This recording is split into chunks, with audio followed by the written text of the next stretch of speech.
hasta aquí ha sido el repaso de noticias.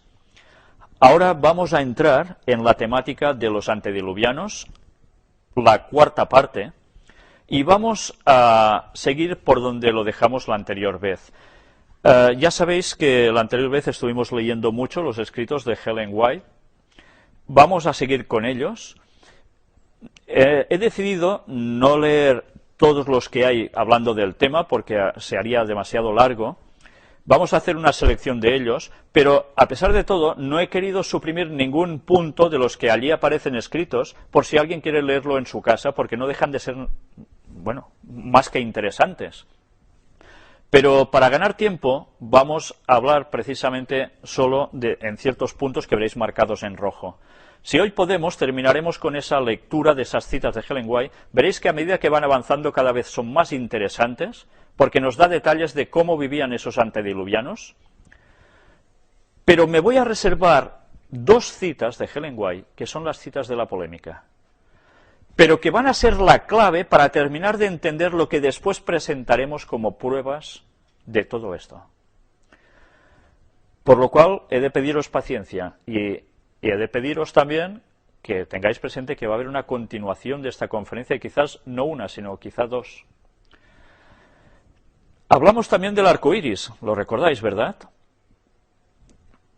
¿Por qué Dios utilizó el arco iris después del diluvio para poner un pacto entre Dios y el hombre? Hay algo interesante. Hay una imagen que se repite en el Apocalipsis, y es la imagen del trono de Dios. Y hay algo que aparece también allí. Apocalipsis 4, del 1 al 3 nos dice: después de esto miré, y he aquí una puerta abierta en el cielo, y la primera voz que oí, como de trompeta, hablando conmigo, dijo: sube acá, y yo te mostraré las cosas que sucederán después de estas cosas. Y al instante yo estaba en el Espíritu, y he aquí un trono establecido en el cielo, y en el trono uno sentado.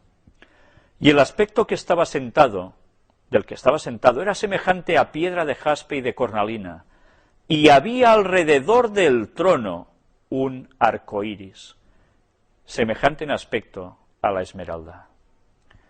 El trono de Dios está circundado, perdón, no la liemos, por un arco iris, la misma señal del pacto que Dios hizo con el hombre después del diluvio.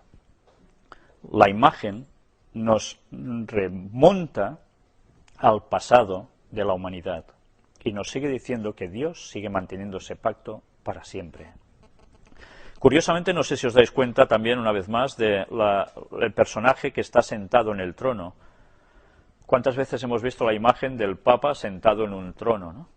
Continuamente, y además en un trono blanco, como describen otros textos de Apocalipsis. Siempre imitando a Dios. Por eso es el sistema del anticristo. Se pone en lugar de Dios. Apocalipsis 10.1. Vi descender del cielo a otro ángel fuerte, envuelto en una nube, con el arco iris sobre su cabeza, y su rostro era como el sol, y sus pies como columnas de fuego. Una vez más, el arco iris como pacto y proveniente de algo divino. Pues bien, vamos a pasar ahora a la lectura de esos escritos que dejamos en su momento, y antes vamos a hacer una pequeña pausa.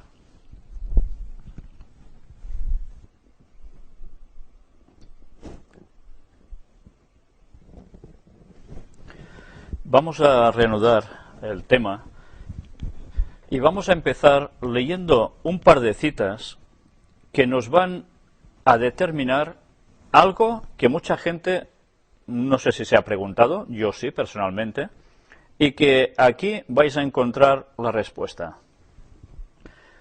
Jesús se convirtió en el Redentor del mundo, prestando perfecta obediencia a cada palabra que procede de la boca de Dios. Redimió la desdichada caída de Adán, uniendo la tierra, que había quedado divorciada de Dios por el pecado, con el continente del cielo.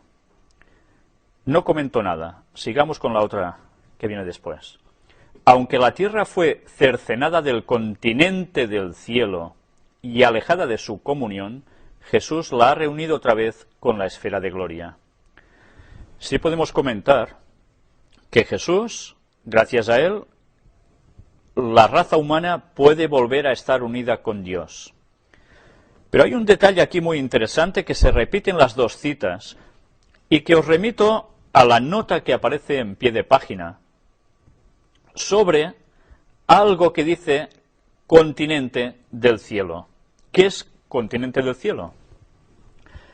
Aquí nos dice, es obvio que la palabra continente se emplea aquí en un sentido más amplio que el que se entiende comúnmente hoy. De acuerdo con un significado ahora obsoleto, se aplica la palabra continente al globo sólido, o globo del Sol o de la Luna, según el diccionario inglés de Oxford. ¿A qué conclusión llegáis con esto? ¿Qué es el cielo?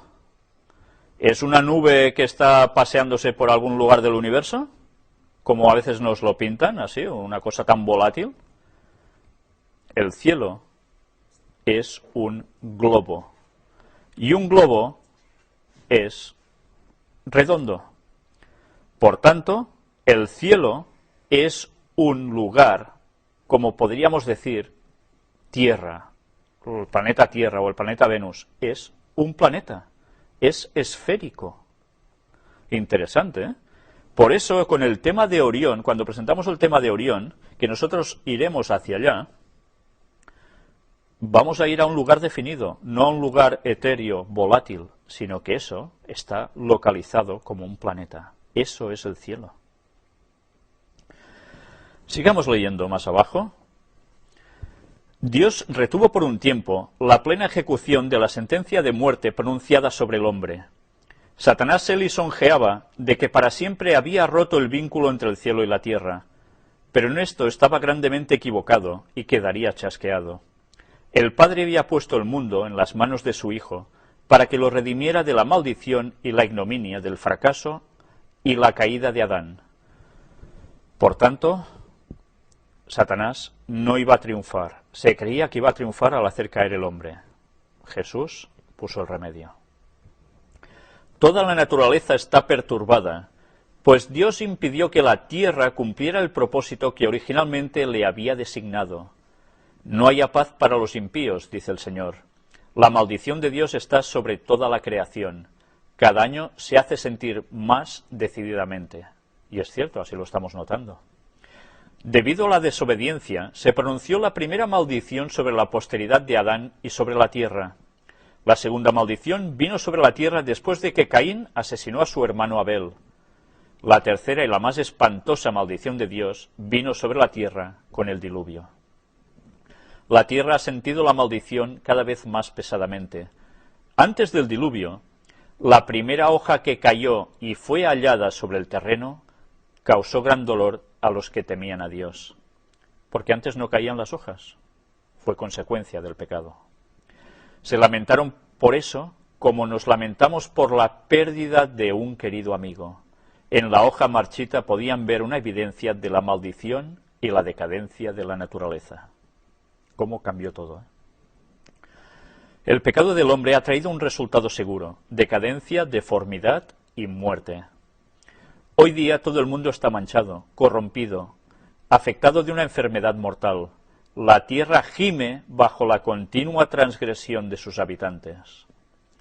La maldición del Señor está sobre la tierra, sobre el hombre, sobre las bestias, sobre los peces en el mar, y como la transgresión se hace casi universal, se permitirá que la maldición llegue a ser tan amplia y tan profunda como la transgresión. Después de la transgresión de Adán, Dios podría haber destruido cada capullo que se abría y cada flor lozana, o podría haberles quitado su fragancia, tan grata a los sentidos. En la tierra agostada y estropeada por la maldición, en las zarzas, los abrojos, las espinas y las cizañas, podemos leer la ley de la condenación.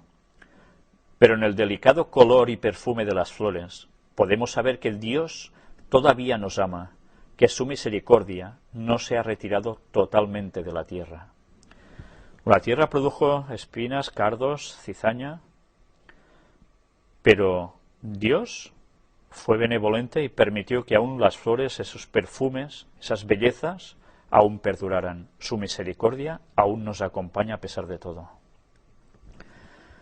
Dios dijo a Adán y a todos los descendientes de Adán: con el sudor de tu rostro comerás el pan, pues de ahora en adelante la tierra deberá ser trabajada con la desventaja de la transgresión, producirá espinas y zarzas. No hay lugar en la tierra donde no se vea el rastro de la serpiente, o sea, de Satanás, y donde no se sienta su venenoso aguijón. Toda la tierra está contaminada bajo sus habitantes. La maldición está aumentando como aumenta la transgresión. Este último apartado, esta última frase, nos está clamando claramente: la maldición irá en aumento sobre la tierra porque nuestras transgresiones van en aumento como humanidad. Por tanto, ya sabemos lo que dice la profecía que va a terminar de pasar. Todo irá a más, la gente cada vez irá más a mal, como los antediluvianos. Por tanto, esperemos ver grandes desgracias en la tierra, porque la maldición va en proporción a la transgresión. Y eso durante todo el Antiguo Testamento lo vemos con lo que Dios formula y determina sobre las naciones paganas que se apartaban de Dios y el propio pueblo de Israel haciendo lo mismo. Sus castigos iban en conformidad a sus transgresiones, y así será al final también. Y ahora vamos a ver algo también muy interesante. Ninguna planta nociva fue colocada en el gran huerto del Señor, el del Edén, pero después de que pecaron Adán y Eva, brotaron hierbas venenosas.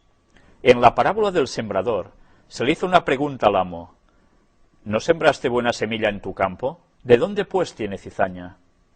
El amo contestó: un enemigo ha hecho esto. Esta es una famosa parábola que Jesús cita, ¿eh? Todas las cizañas son sembradas por el maligno. Cada hierba nociva es siembra de él, y con sus métodos ingeniosos de amalgamación ha corrompido la tierra con cizañas. No pensemos que Dios es el que creó estas malas hierbas, estas cizañas, sino que fue Satanás mismo el que manipuló con métodos ingeniosos y provocó con amalgamación, ¿cómo diría yo? Como juntando varios factores de varias piezas distintas, provocó que esto germinara como mal. Esta palabra amalgamación es una palabra de la que hablaremos, si Dios quiere, en la próxima conferencia, porque hay dos citas de Ellen White que son las más controvertidas, pero las que al mismo tiempo nos van a poder hacer determinar la gran importancia de nuestros tiempos en comparación con el mundo antediluviano. Y veremos si ella dijo una solemne tontería, como muchos la acusan, o verdaderamente lo que dijo es básico para entender nuestros tiempos y la venida de Cristo como muy cercana. Avanzamos en la lectura y llegamos a este punto donde nos habla de Set. Sabemos que Set era el tercer hijo de Adán y Eva, era el llamado hijo de la restitución, el que sabemos que Caín asesina a Abel y Dios restituye a la pareja con otro hijo, y este es Set, que sigue los caminos de Dios, a diferencia de Caín y sus otros hermanos que después hubieron. Cuando nos habla de Set, nos dice: Set era de estatura más noble que Caín o Abel, y se parecía más a Adán que cualquiera de sus otros hijos. Los descendientes de Set se habían separado de los impíos descendientes de Caín, albergaban el conocimiento de la voluntad de Dios, al paso que la impía raza de Caín no tenía respeto por Dios ni por sus sagrados mandamientos. Dos puntos interesantes. Set era de una noble estatura, más alto que Caín o Abel, y se parecía más a Adán que cualquiera de sus otros hijos. Y sus descendientes fueron los que siguieron a Dios, mientras que los demás se apartaron, hasta que llega el momento en que estos dos pueblos que están separados, que parece que no tienen relación entre ellos, se empiezan a entremezclar. Y eso lo hablamos en esa anterior conferencia sobre los hijos de Dios, las hijas de los hombres, que tanta mala comprensión ha llevado para muchos. Pero ya nos está viniendo a decir aquí algo sobre la estatura. Es interesante porque luego veremos qué estatura tenían estas personas. Y ahora vamos a hablar de Enoc. Enoc no moraba con los impíos. No se estableció en Sodoma pensando salvar a Sodoma. Se ubicó junto con su familia, donde la atmósfera fuera lo más pura posible. De ese lugar, a veces iban los habitantes del mundo con su mensaje recibido de Dios. Le era penosa cada visita que hacía al mundo. Veía y entendía algo de la lepra del pecado. Después de proclamar su mensaje, siempre llevaba de vuelta consigo hasta su lugar de retiro a los que habían recibido la amonestación. Algunos de ellos llegaron a ser vencedores y murieron antes de que viniera el diluvio. Pero muchos habían vivido por tanto tiempo rodeados por la corruptora influencia del pecado, que no podían soportar la rectitud.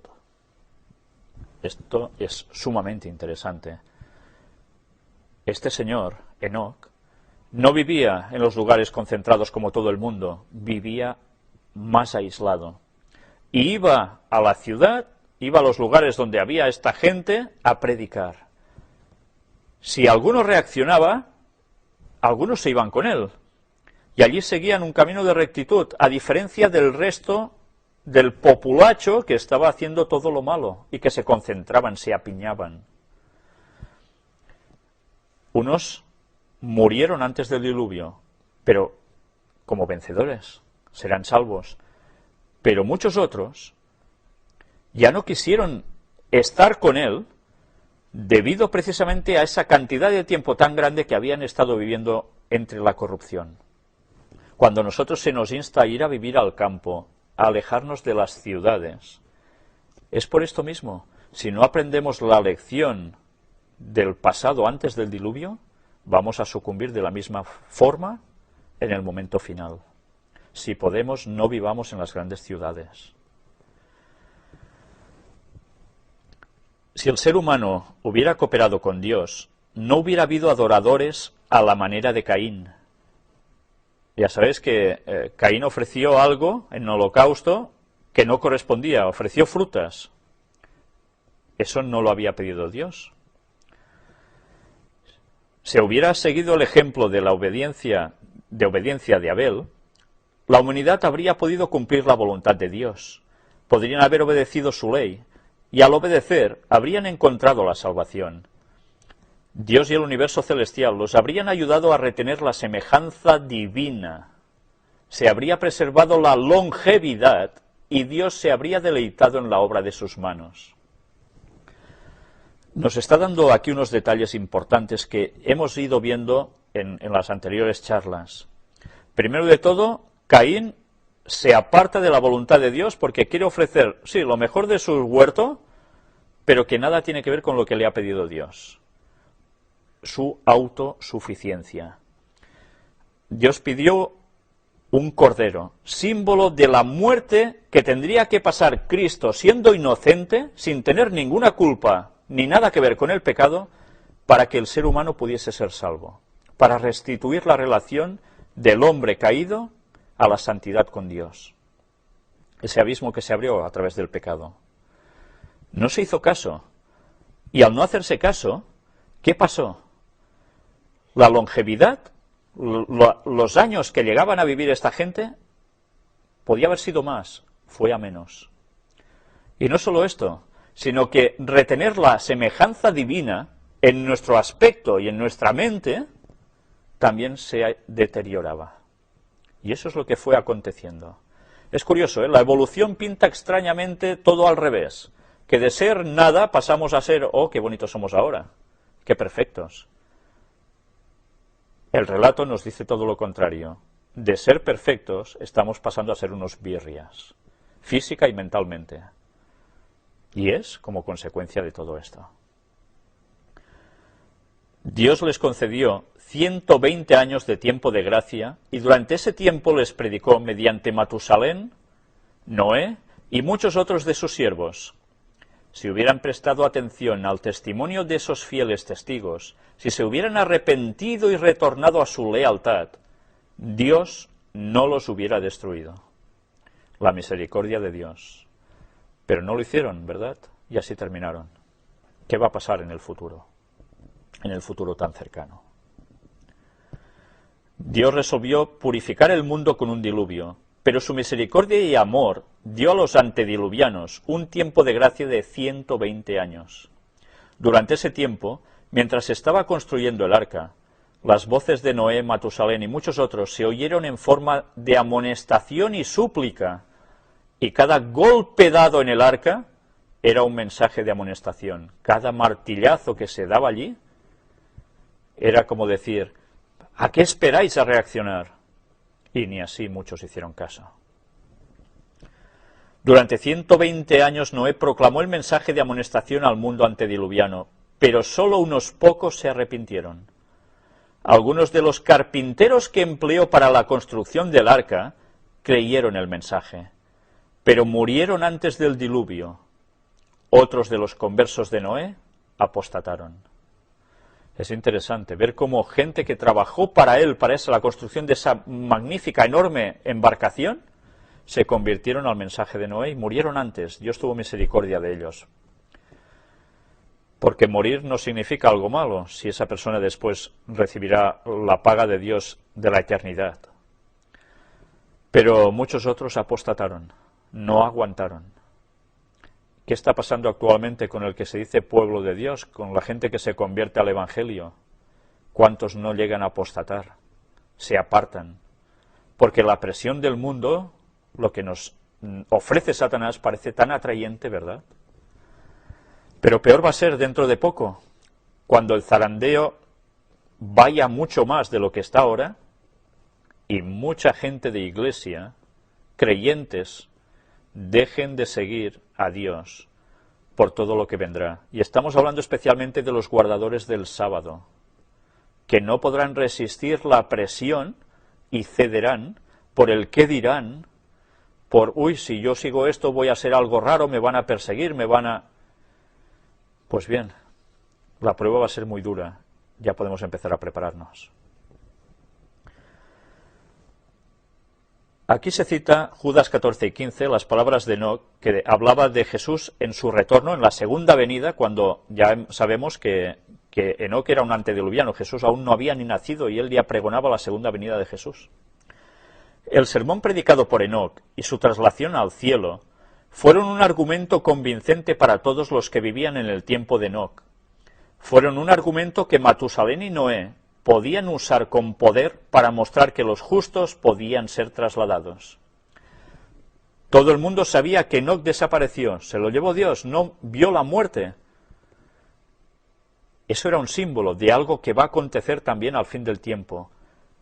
La gente que esté viva cuando Cristo regrese y vaya a ser salva, sin ver la muerte serán trasladados. Si pasó una vez, volverá a pasar. Y Matusalén y Noé podían hablar de esto porque la gente lo sabía y no lo podían negar.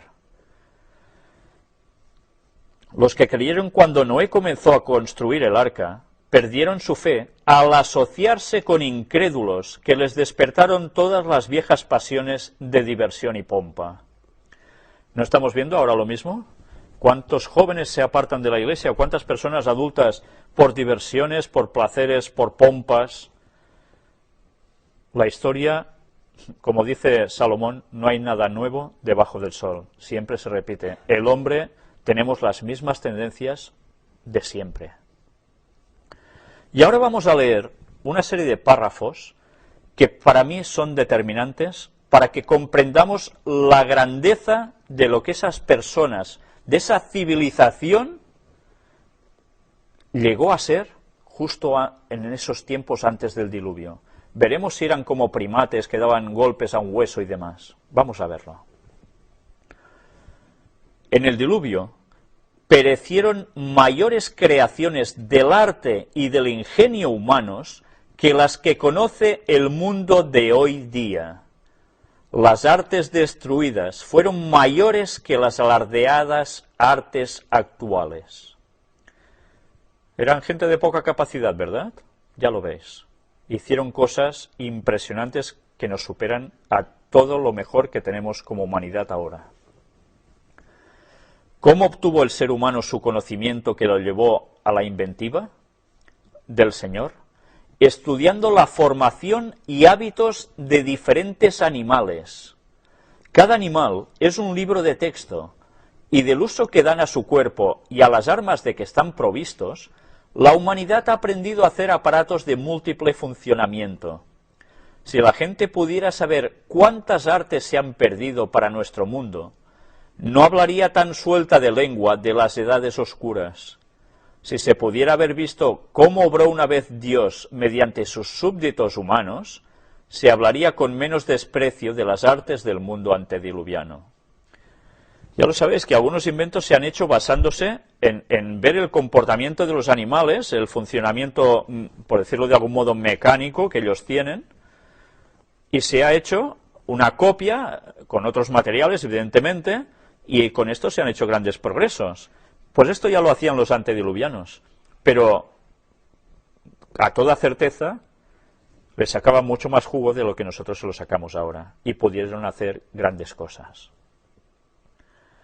En muchos respectos, se perdió en el diluvio más de lo que hoy se sabe. Contemplando el mundo, vio Dios que el intelecto que había dado al ser humano estaba pervertido, que la imaginación de su corazón era continuamente el mal. Dios había dado conocimiento a esos hombres, les había dado ideas valiosas para que pudieran haber llevado a cabo el plan divino. Pero el Señor vio que aquellos para quienes Él tenía el propósito de que poseyeran sabiduría, tacto y juicio, estaban usando cada facultad de la mente para glorificar el yo. Mediante las aguas del diluvio, destruyó esa raza longeva de la tierra y con ella pereció el conocimiento que sólo habían usado para el mal. Cuando se repobló la tierra, el Señor dio en una medida menor su sabiduría a los hombres, dándoles sólo la capacidad que pudieran necesitar para llevar a cabo su gran plan. Por tanto, no esperemos ser superiores a los antediluvianos, a ser ahora los niños bonitos, los de más conocimiento de todas las épocas, porque Dios ya no da al hombre esa sabiduría. Por un lado no la da, y por otra nosotros mismos colaboramos a no tenerla, porque no nos cuidamos físicamente en la nutrición como Dios quiere, en el descanso, en el ejercicio y en tantas otras cosas más. Y, cómo no, además no cultivamos nuestra mente de la forma correcta. Por tanto, ¿cómo podemos esperar ser superiores a todo esto? El verdadero conocimiento ha disminuido con cada generación sucesiva. Dios es infinito, y los primeros habitantes de la tierra recibían sus instrucciones de ese Dios infinito que creó el mundo. No eran deficientes en conocimiento los que lo recibieron directamente de la sabiduría infinita. Dios instruyó a Noé en la manera de hacer aquella inmensa arca para la salvación de él y de su familia. También instruyó a Moisés en la manera de hacer el tabernáculo y los bordados y artesanía que habían de adornar el santuario. Las mujeres efectuaron con gran ingeniosidad los bordados de plata y oro. No faltaron hombres diestros que realizaron la obra de construir el arca, el tabernáculo y los vasos de oro macizo. Ya veis que con esto nos está diciendo que Dios siempre da los dones en el momento oportuno para hacer las cosas que se necesitan. Pero hay que confiar en Él. Dios dio a David un modelo del templo que construyó Salomón. Tan solo se permitió que los diseñadores y artistas más hábiles se ocuparan de la obra. Cada piedra del templo fue preparada para ocupar exactamente su lugar antes de ser llevada al templo, y el templo se erigió sin el sonido del golpe de un hacha o un martillo. No se halla en el mundo un edificio tal en lo que atañe a belleza, riqueza y esplendor. Ahora hay muchos inventos y adelantos, así como máquinas que ahorran esfuerzos que no tuvieron los antiguos. Ellos no las necesitaban. Vaya cita. Tenemos muchos inventos y adelantos porque nosotros, nuestras capacidades no son las mismas que ellos tenían. A ellos eso no les hacía ni falta. Imaginaros a qué nivel estaban. Mientras mayor ha sido el tiempo en que la tierra ha yacido bajo la maldición, más difícil le ha sido al ser humano cultivarla y hacerla productiva. A medida que el suelo se ha vuelto más improductivo y se ha hecho necesario duplicar la labor para trabajarlo, Dios ha suscitado hombres con facultades ingeniosas para construir implementos que alivien las tareas de la tierra que gime bajo la maldición. Pero Dios no ha estado en todos los inventos. En gran medida, Satanás ha regido las mentes humanas y las ha impelido a nuevos inventos que las han hecho olvidarse de Dios. No solo Dios da inventiva, Satanás también. Vimos en una de las primeras conferencias cómo a través de sueños había gente que hacía inventos, y vimos que esos sueños no venían precisamente de parte de Dios, por lo que ellos mismos decían. Ya veis, no es una tontería. Ellen White también escribió sobre esto ya. En lo que atañe al vigor del intelecto, los que viven ahora no se pueden comparar con los antiguos. Con los antediluvianos desaparecieron más artes y capacidades que las que posee la generación actual. Los que viven en esta época degenerada no pueden nunca compararse en arte y destreza con el conocimiento que poseyeron los hombres vigorosos que vivían casi hasta los 1000 años de edad, como vimos también en anteriores conferencias. Los antediluvianos vivían muchos centenares de años, y cuando tenían 100 años eran considerados jóvenes. Esos longevos tenían mentes sanas en cuerpos sanos. Su fortaleza mental y física era tan grande que la débil generación actual no puede compararse con ellos. Esos antiguos disponían de casi 1000 años para adquirir conocimiento. Entraban en la etapa de plena actividad entre los 60 y 100 años, aproximadamente, el tiempo cuando los de mayor longevidad de hoy ya han hecho su parte en el corto lapso de su vida y no están más en actividad. Los que son engañados y halagados con la falsedad de que la actual es una era de verdadero progreso y que la raza humana en los siglos pasados ha estado progresando en verdadero conocimiento, están bajo la influencia del padre de la mentira, cuya obra siempre ha sido la de convertir la verdad de Dios en mentira. Ahora apenas vivimos 80 y pico de años, y hace años que cuando se llega a esa edad apenas se sirve para nada. En esos tiempos aún eran jóvenes. Ya lo veis, qué diferencia, qué cantidad de conocimiento podía acumular una sola persona. Y además, mentes sanas en cuerpos sanos, casi nada. Otra cita de las que no puede dejar a nadie como estaba antes. En la primera resurrección, todos surgen con lozanía inmortal, pero en la segunda se ven en todos las señales de la maldición. Aquí nos está hablando del futuro. Cuando Jesús vuelva por segunda vez y haya la resurrección de los muertos, que van a ser trasladados con Dios, junto con los vivos que lo estén esperando. Esa primera resurrección, no la segunda, la de los impíos que luego sufrirán el castigo, su paga, esta gente surge con lozanía inmortal. Todos surgen como descendieron a sus tumbas. Estos son, ¿quién? Los de la segunda resurrección.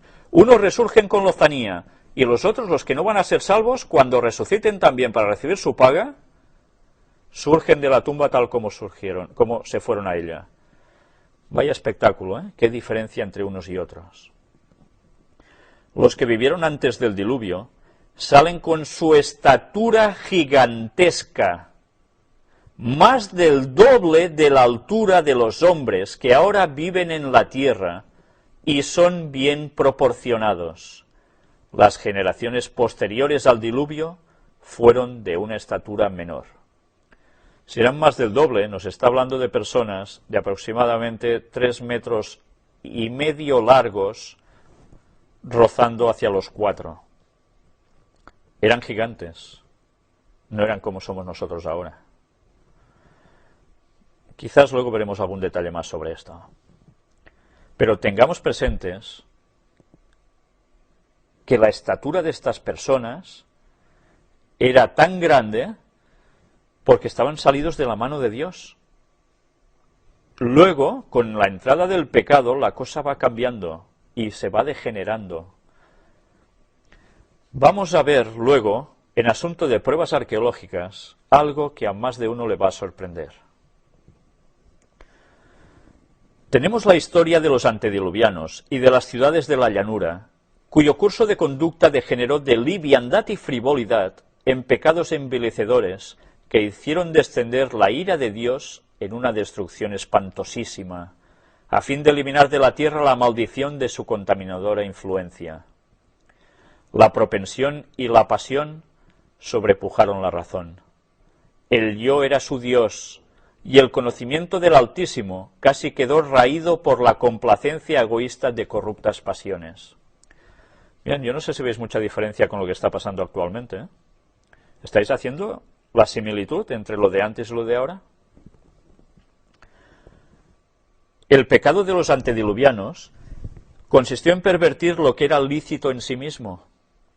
Corrompieron los dones de Dios, usándolos para complacer sus deseos egoístas. La complacencia del apetito y de las bajas pasiones hizo que sus pensamientos fueran completamente corruptos. Los antediluvianos eran esclavos de Satanás, guiados y controlados por él. ¿No está pasando ahora lo mismo? ¿Apetitos en qué sentido? No tan solo de comer, que ya estamos viendo que comer es lícito, solo faltaba, y bueno, pero todo se lleva a la exageración y se saca de contexto. Se vive muchas veces para comer, no se come para vivir. Pero no solo nos habla de esto, nos habla también de las bajas pasiones. Y nosotros no nos damos cuenta que nuestro desorden en este tipo de cosas, fuera del contexto que debe ser, afecta nuestro comportamiento y nuestra mente. Y nos lleva a ser esclavos de Satanás, porque empaparnos de hacer esto nos lleva al otro terreno, nos limita la percepción espiritual, y eso la mayor parte de personas ni se lo plantean.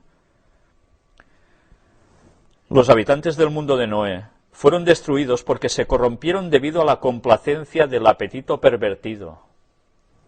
Rindieron culto a la complacencia egoísta, comiendo, bebiendo, divirtiéndose, y recorrían actos de violencia y crimen si se coartaban sus deseos y pasiones.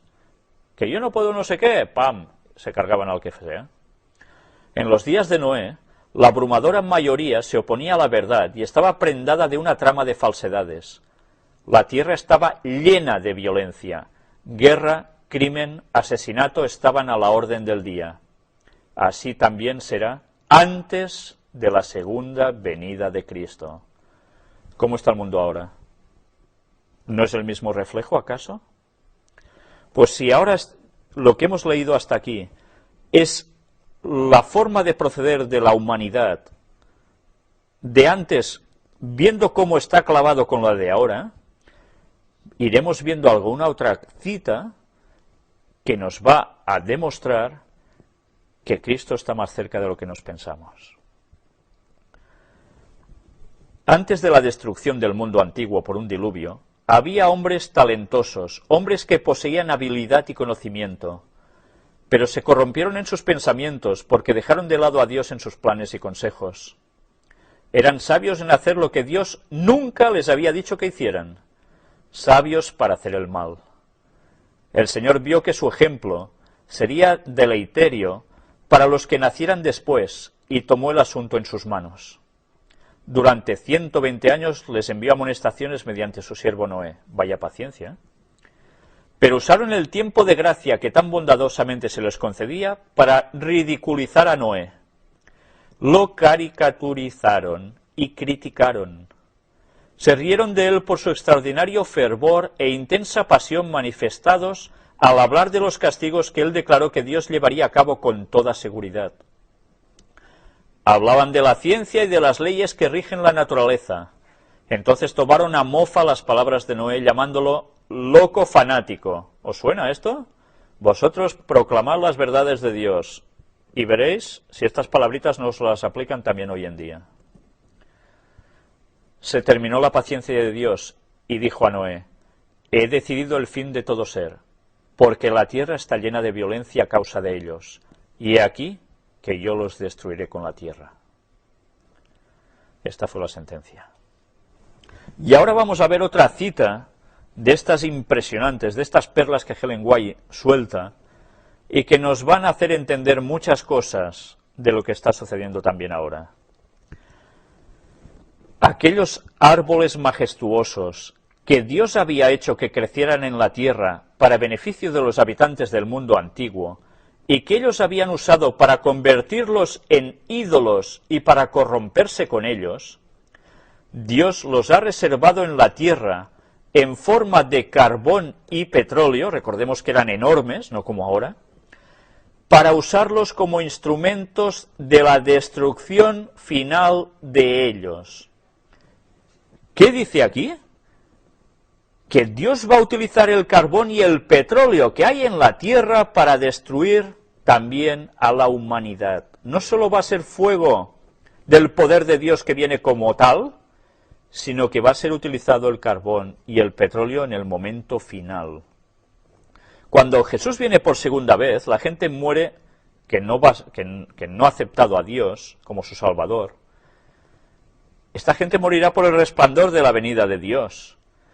Pero la muerte de la que nos está hablando aquí es de la paga final, cuando hayan acontecido el milenio, esos 1000 años de juicio en el cielo, verificando el por qué las personas que no han sido salvas, era justo que no lo fueran, porque no quisieron estar con Dios ni con los santos, y quisieron estar del lado de Satanás. Estas personas, y no solo personas humanas, sino Satanás y sus ángeles, van a ser destruidos por ese carbón y ese petróleo. ¿Por qué creéis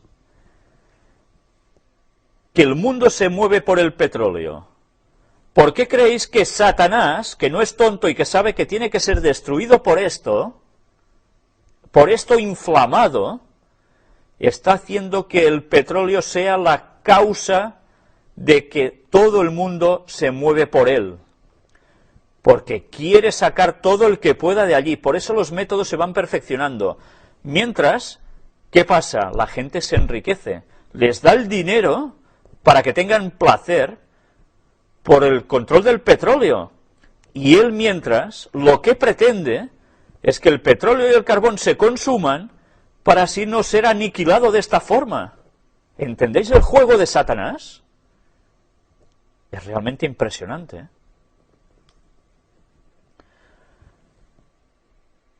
Por eso, las últimas escenas de este mundo vienen dadas por el control del petróleo y por la extracción de él. Satanás no es tonto, ¿eh?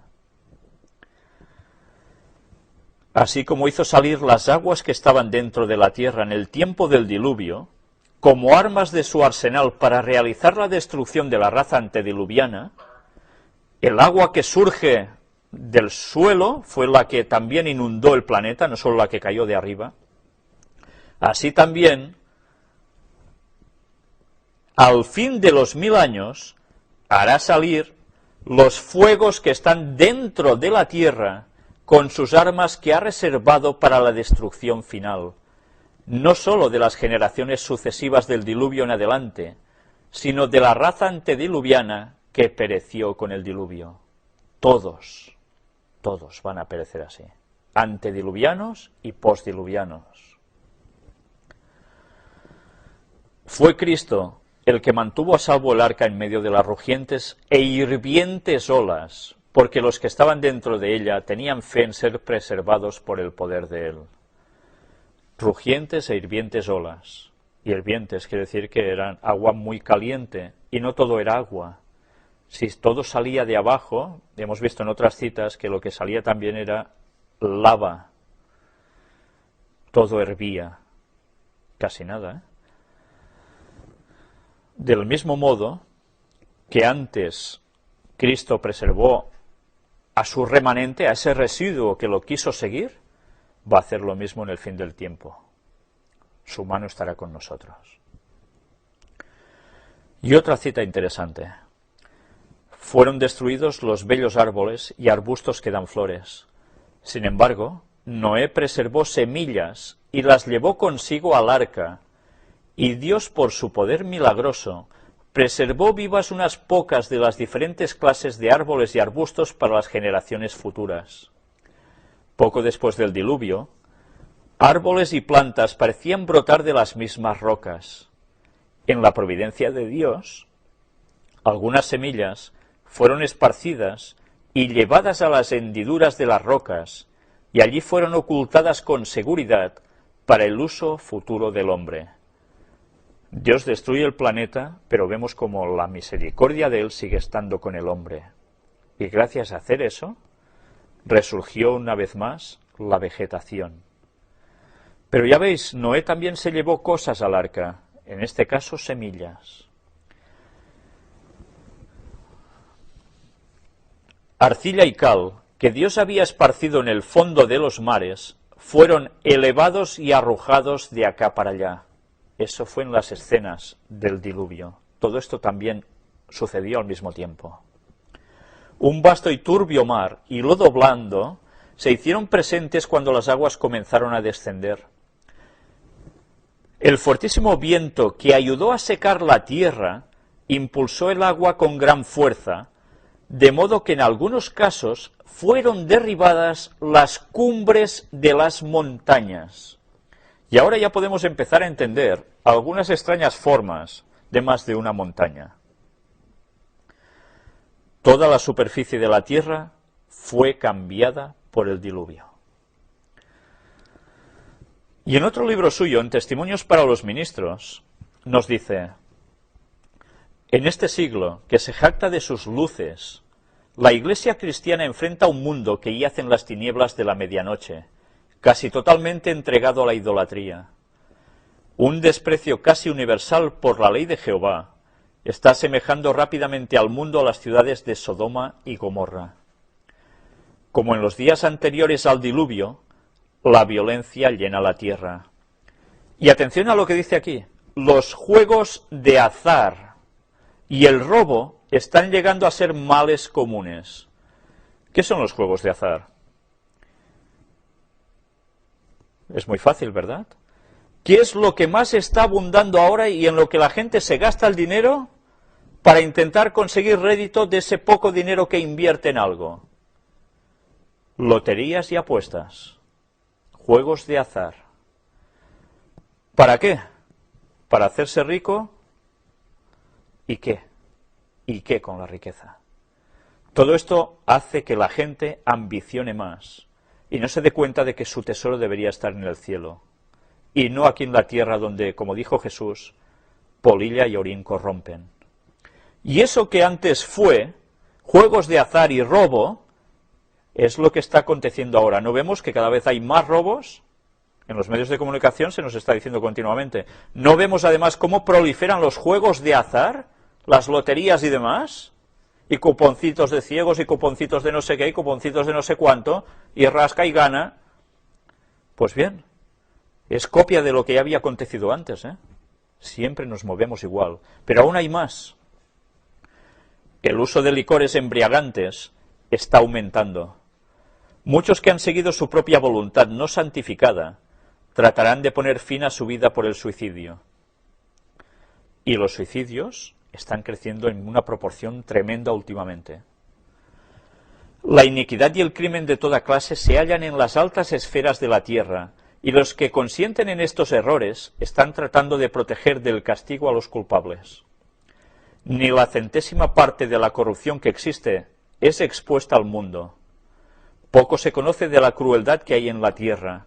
La maldad de los hombres casi ha alcanzado su límite. De muchas maneras, Satanás está revelando que él gobierna el mundo. Está influyendo en los corazones de los hombres y corrompiendo sus mentes. Los hombres que ocupan altos puestos dan evidencia de que sus pensamientos son de continuo el mal. ¿No estamos viendo lo que están haciendo los dirigentes y tanto que exponemos de ellos en estas conferencias, acaso? Muchos buscan riquezas y no tienen escrúpulos en acrecentar sus fortunas por medio de transacciones fraudulentas. Léase bolsas, léase maniobras que ya sabéis totalmente ilegítimas. el Señor permite que estos hombres se expongan el uno al otro en sus malas acciones. Ya lo veis, ¿qué pasa cuando alguien saca los trapos sucios de otra persona? Lo hunden, ¿verdad? ¿Qué ha pasado últimamente con el del FMI, que mostramos nosotros aquí? Entre ellos se exponen las malas cosas que hacen y así se hunden el uno al otro. Es el mismo comportamiento que los antediluvianos. Algunos de sus inicuos procedimientos están siendo expuestos ante el mundo para que los hombres reflexivos, que todavía tienen el íntimo deseo de ser honrados y justos con sus semejantes, entiendan por qué Dios está comenzando a enviar sus juicios sobre la tierra. ¿No estamos viendo también cómo el Vaticano está sometido a las 1001 maniobras de juicios que se le quieren poner por asunto de pederastas y perversiones sexuales con niños y demás? ¿No estamos viendo todo esto en generalizado, no solo en ellos? ¿Y otras cosas? Dios lo está permitiendo para que la gente se dé cuenta, una vez más, de que algo va a pasar. Y la gente tiene que despertar ante estas cosas y querer un cambio de verdad. Y no estoy hablando de los indignados de movimientos políticos y demás, estoy hablando de pedir la verdadera justicia de Dios. Y una mala situación puede hacer que nosotros, exponiendo la verdad de lo que hay detrás de lo que nos aparece en las noticias, la gente medite y se dé cuenta de que hay algo más de lo que están viendo sus ojos en este mundo. Y eso les provoque querer acercarse a Dios. El Señor castigará seguramente al mundo por su iniquidad. La tierra descubrirá la sangre derramada sobre ella y no encubrirá ya más a sus muertos. Y una cita del conflicto de los siglos nos habla de la resurrección. Todos salen de sus tumbas de igual estatura que cuando en ellas fueron depositados. Está hablando de las personas que van a ser salvas. Si yo he muerto con 1,78 m, voy a levantarme de 1,78 m. Si he muerto de 1,50 m, seguiré midiendo 1,50 m. Pero ¿qué pasa? Adán, que se encuentra entre la multitud resucitada, es de soberbia altura y formas majestuosas, de porte poco inferior al del Hijo de Dios. Presenta un contraste notable con los hombres de las generaciones posteriores. En este respecto se nota la gran degeneración de la raza humana. Pero todos se levantan con la lozanía y el vigor de eterna juventud. Podemos ser bajitos o no, pero todos seremos lozanos jóvenes. Al principio, el hombre fue creado a la semejanza de Dios, no solo en carácter, sino también en lo que se refiere a la forma y a la fisonomía. Qué diferencia de la evolución, ¿eh? Como nos lo pinta. El pecado borró e hizo desaparecer casi por completo la imagen divina, pero Cristo vino a restaurar lo que se había malogrado. Él transformará nuestros cuerpos viles y los hará semejantes a la imagen de su cuerpo glorioso. Ya sabéis que cuando Él resucitó, resucitó de un modo distinto a la materia que tuvo cuando estuvo encarnado, como nosotros. La forma mortal y corruptible, desprovista de gracia, manchada en otro tiempo por el pecado, se vuelve perfecta, hermosa e inmortal. Todas las imperfecciones y deformidades quedan en la tumba. Reintegrados en su derecho al árbol de la vida, en el desde tanto tiempo perdido Edén, los redimidos crecerán hasta alcanzar la estatura perfecta de la raza humana en su gloria primitiva. O sea, prepararos a medir casi 4 metros. Las últimas señales de la maldición del pecado serán quitadas, y los fieles discípulos de Cristo aparecerán en la hermosura de Jehová nuestro Dios, reflejando en espíritu, cuerpo y alma la imagen perfecta de su Señor. Oh maravillosa redención, tan descrita y tan esperada, contemplada con anticipación febril, pero jamás enteramente comprendida. ¿No queréis ser así? ¿No anheláis la perfección en todos los sentidos? Vivir por la eternidad con cuerpos perfectos, mentes perfectas, siendo la imagen de nuestro Hacedor, y felices por la eternidad de verdad, no como ahora. ¿Vamos a perder la eternidad por las 4 tonterías que Satanás nos ofrece en esta vida?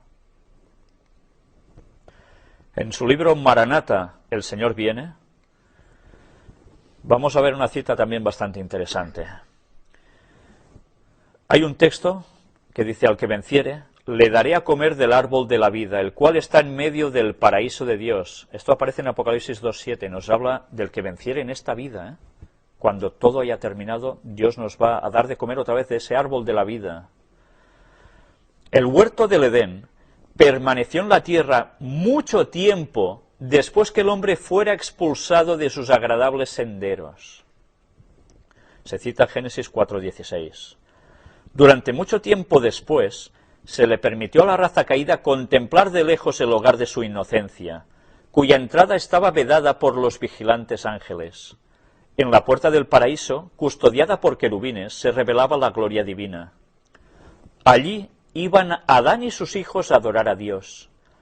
Allí renovaban sus votos de obediencia, aquella ley cuya transgresión los había arrojado del Edén. Cuando la ola de iniquidad cubrió el mundo y la maldad de los hombres trajo su destrucción por medio del diluvio, la mano que había plantado el Edén lo quitó de la tierra. Pero en la final restitución, cuando haya un cielo nuevo y una tierra nueva, ha de ser restaurado y más gloriosamente embellecido que al principio. ¿Ya veis dónde iban Adán y Eva cuando fueron expulsados junto con sus hijos? Fueron expulsados del Edén y ellos aún volvían hasta esa puerta para adorar a Dios. Y eso estuvo como testimonio en el mundo durante toda la época antediluviana, y ni así quisieron llegar a aceptar a Dios. ¿Cuántas veces ni la evidencia más evidente hace cambiar a una persona? Porque no quiere cambiar sencillamente, no porque no se dé cuenta de cuál es la verdad. Dios se llevó el jardín del Edén al cielo, justo antes del diluvio, y lo preserva, para luego volverlo a instaurar.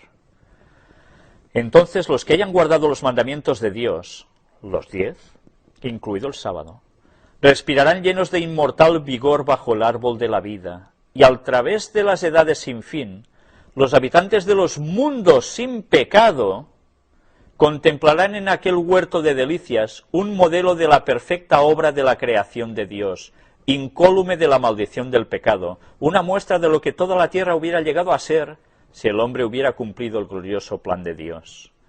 Ya veis, los otros mundos, los habitantes de otros mundos contemplarán también eso. Hay vida en otras partes.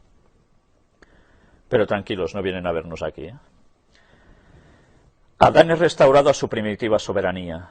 Transportado de dicha, contempla los árboles que fueron una vez su delicia, los mismos árboles cuyos frutos recogiera en los días de su feliz inocencia. Ve las vides que sus manos cultivaron, las mismas flores que se gozaba en cuidar en otros tiempos. Su espíritu abarca la escena, comprende que este es en verdad el Edén restaurado. Reintegrados en su derecho al árbol de la vida, en el Edén perdido desde hace tanto tiempo, los redimidos crecerán hasta alcanzar la estatura perfecta de la raza humana en su gloria primitiva.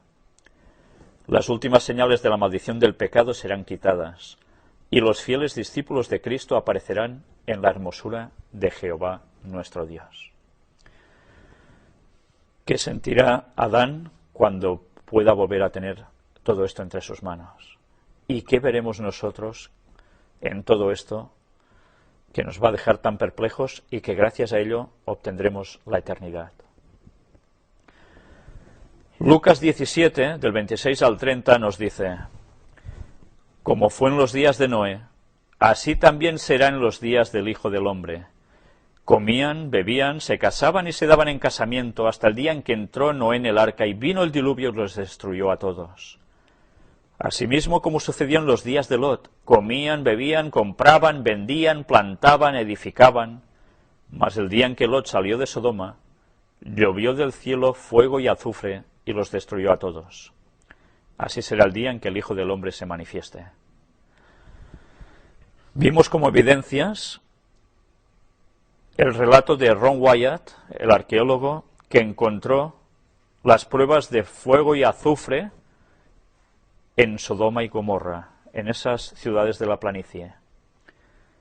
Esa destrucción no fue un invento bíblico, eso sucedió. Y del mismo modo que sucedió eso, sucedió los pecados que estaban típicos en Sodoma y Gomorra, que es todo lo que aconteció también con el mundo antediluviano. Lo mismo, incluida la sodomía. Pues bien, los mismos tiempos son los de ahora. ¿Qué nos espera? La manifestación del Hijo del Hombre, de Jesucristo volviendo en su gloria. Bien, la conferencia la vamos a terminar aquí por hoy. El próximo día vamos a presentar ya esas citas de Ellen White, que son las que van a marcar la pauta para el resto de las conferencias, y vamos a presentar además pruebas arqueológicas que denotarán que todo lo que el relato bíblico dice en los escritos de Ellen White no son bromas. Creo que os va a encantar lo que vais a ver allí, porque quien no quiera creer después de eso, va a pasar lo mismo que en los que veían el huerto del Edén allí. Ni caso, por más evidencias que vean. Pero tened claro que muchas de las pruebas arqueológicas que aquí aparecen van a ser extraídas de arqueología, de libros que los muestran, de fotografías que se hicieron, y que curiosamente, no sé por qué, no se dan a conocer públicamente de modo masivo. ¿Por qué será? Pues bien, aquí tenéis la página donde podéis encontrar siempre todas las conferencias del Gran Engaño, tanto en WordPress como en YouTube. Y aquí tenéis la página de las suscripciones a nuestro canal, donde vamos a seguir enviando boletines con las conferencias, normalmente una por semana, algunas más, a veces menos, depende como podamos, pero que está preparada para que la podáis enviar a más personas y así difundir el mensaje de la verdad presente para este tiempo final. Pues bien, vamos a dejarlo aquí y os doy las gracias por vuestra asistencia y os remito a la próxima conferencia donde, si Dios quiere, vamos a presentar grandes cosas. Muchas gracias.